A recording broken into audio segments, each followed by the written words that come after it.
Hello again, you beautiful, beautiful people. It has been quite a while. It's been a while. I've been on hiatus, so please forgive me tonight if I'm all over the place. I'm a little rusty.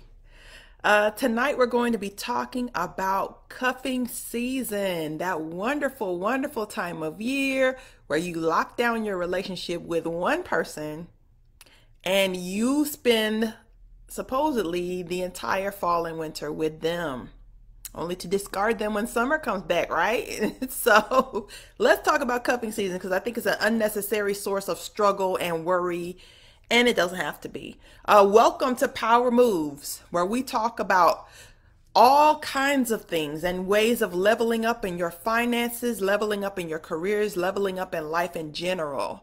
All right, and we come on every Tuesday evening at 7 p.m. We're off of hiatus. We're just coming back. So good to see you. So let's get started. Let's talk about cuffing season. What is cuffing season? And I will put a little schedule of cuffing season in the comments for you all if you're not aware of what it is. But basically, it is an imaginary season where the summer's over. You've been eyeing someone maybe for a couple of months now, and you want to settle down with them. Basically to spend your fall and winter months with until your hot girl summer or hot guy summer comes around and you're free and you're outside again. Okay? That is basically what cuffing season is. And I'm talking about it now because number one, it's fake. And it's also a cause of undue stress in a lot of people's lives, and it doesn't have to be. So let's go over why cuffing season is a source of negativity and why we should just do away with our thoughts of it altogether. It doesn't exist, so it should not have an effect on your life or lifestyle. Life is hard enough without having to worry about locking somebody down for fall and winter when you really don't have to. Okay? Cuffing season is not real. It's a construct of lonely people's imaginations. Despite it not being real, it can cause real damage to your life. And here is how. Okay? So, cuffing season may not be real, but its negative effects are real. Finding someone to chill with during the fall and winter months takes real effort. And so you're already putting in real effort for something that doesn't exist because you're trying to avoid picking the wrong person and spending the cool seasons with someone who isn't exactly the best fit. Okay, so you're kind of going out of your way to make sure you have someone situated to be there with you through the fall and winter. It's ridiculous. You don't have to do that because it's not necessary. I can understand if you feel like you might be lonely in the fall or winter. Those are the type of months where the light changes and the seasons change and you're around family and loved ones and you want somebody with you. I guess I can understand that, but I don't think it's worth it. I really don't. Whether consciously or subconsciously, you are introducing a timeline into your life that is bound to cause some type of stress, and life is stressful enough.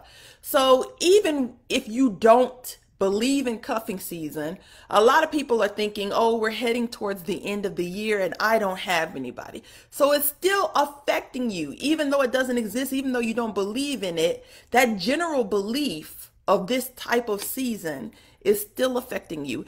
And life is difficult as it is. We have enough things to worry about without securing some poor person that we just want to be by our side through December, through January, until spring hits. Okay? So even people who don't know what cuffing season is, or people that don't acknowledge that it's actually a thing, are still affected by it. The temperature cools off, the level of sunlight changes. These alone can cause feelings of loneliness, okay? Completely understandable. People get lonely, all right?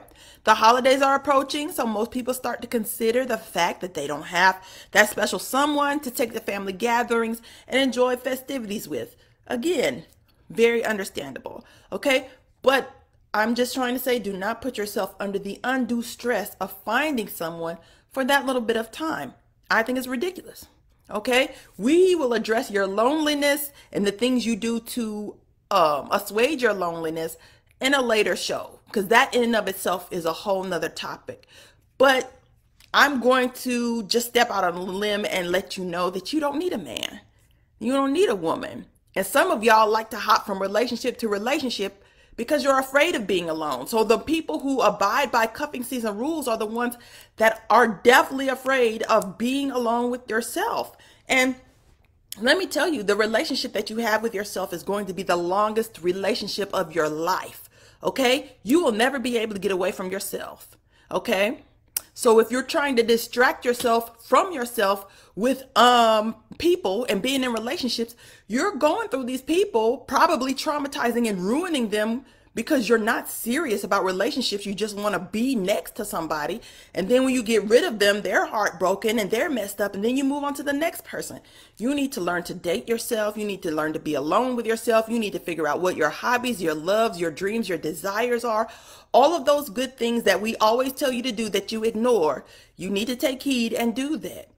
Because if you don't know yourself, how can you tell someone to properly love you if you have no idea who you are? You first have to date yourself, love yourself, and be with yourself before you know what you want and who to invite in your life, okay? So, cuffing season promotes shallowness and speaks solely to your fear of being alone with yourself. In the name is season. Season is the name, and season really is not permanent. A season is a temporary period of time. So you're talking about trying to lock somebody down into an exclusive relationship for a season. And then when the sun comes back out and the weather's nice, oh, we outside. You outside looking for somebody else. Okay? How about cuffing lifetime? How about that? And we're going to talk about cuffing lifetime in our next show, but not cuffing season. Not cuffing season unless you're both adults, mature adults that consent to a temporary relationship, which I think is ridiculous. If you find someone that you like, that you want to be around, that gives you butterflies, that you want to spend time with that person, why would you agree to be with them temporarily? And we're going to talk about the effects of doing that, being with someone you like and forcing it into a temporary type of thing in these next couple of paragraphs, okay? So the entire concept of cuffing season reeks of shallowness because it really speaks to your fear of being alone with yourself. Pairing up with someone over the winter months just so that you don't have to be by yourself during the winter is extremely shallow and is manipulative and could very much lead to a situation where you or your partner are using one another, which is extremely dysfunctional. Okay, that's not normal. Okay, it may be normal as in that it happens a lot, but it's not normal as in this is what loving, kind, consenting human beings do. Okay? Think of how badly you have to be afraid of being alone with yourself to make such a priority of bringing someone into a relationship with you temporarily just to keep that from happening. Does that sound sane to you?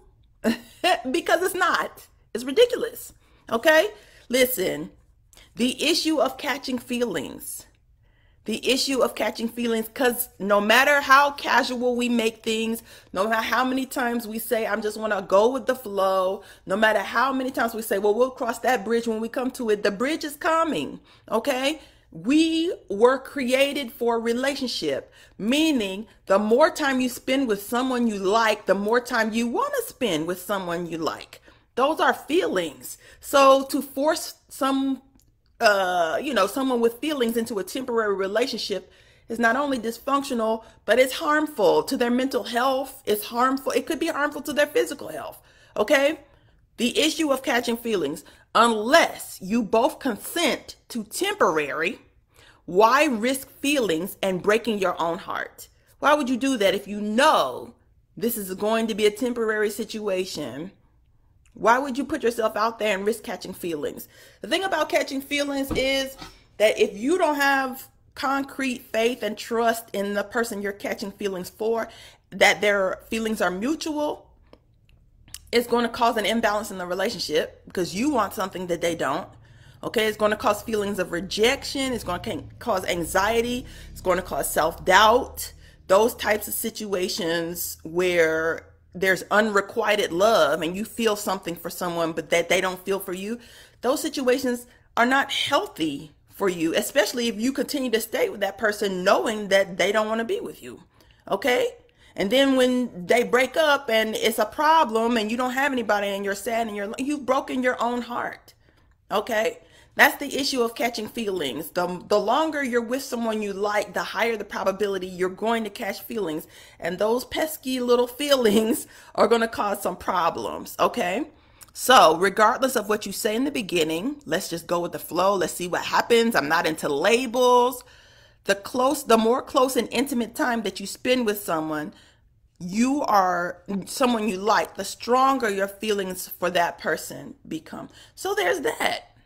So we have a mythical season that's causing us stress because we need to be looking for someone to be in a relationship with, at least for these next few months. We have a mythical imaginary season that's causing us to be in situations where we're using people, manipulating people, trying to manipulate the ends for our own gain to make sure we're straight and that we got somebody, regardless of the person that you're bringing into the relationship, who you may or may not love, who you may or may not want to be with long term. Okay, and then you've got the issue of catching feelings. Like, you can't really not label a relationship and then be with that person intimately for a long period of time without that happening. Okay, that is the problem with cuffing season in so many words. Okay, I hope you enjoyed tonight's live. Next week, I will be talking to the men about sex and marriage, and I will be encouraging the men not to marry. I will be encouraging them not to marry. Do not at me, ladies. You are free to watch next week. You are free to join in next week. But do not at me with, we should be encouraging all men to marry and they need to be with their help me. At one point in time, I'm going to tell you something that you probably don't want to hear. At one point in time, that was true. We should have been encouraging all men to get married, settle down, have children, and take a wife. But we are beyond that right now. So I am going to encourage all men not to marry, especially the men under 45. Okay? I'm going to encourage you not to marry.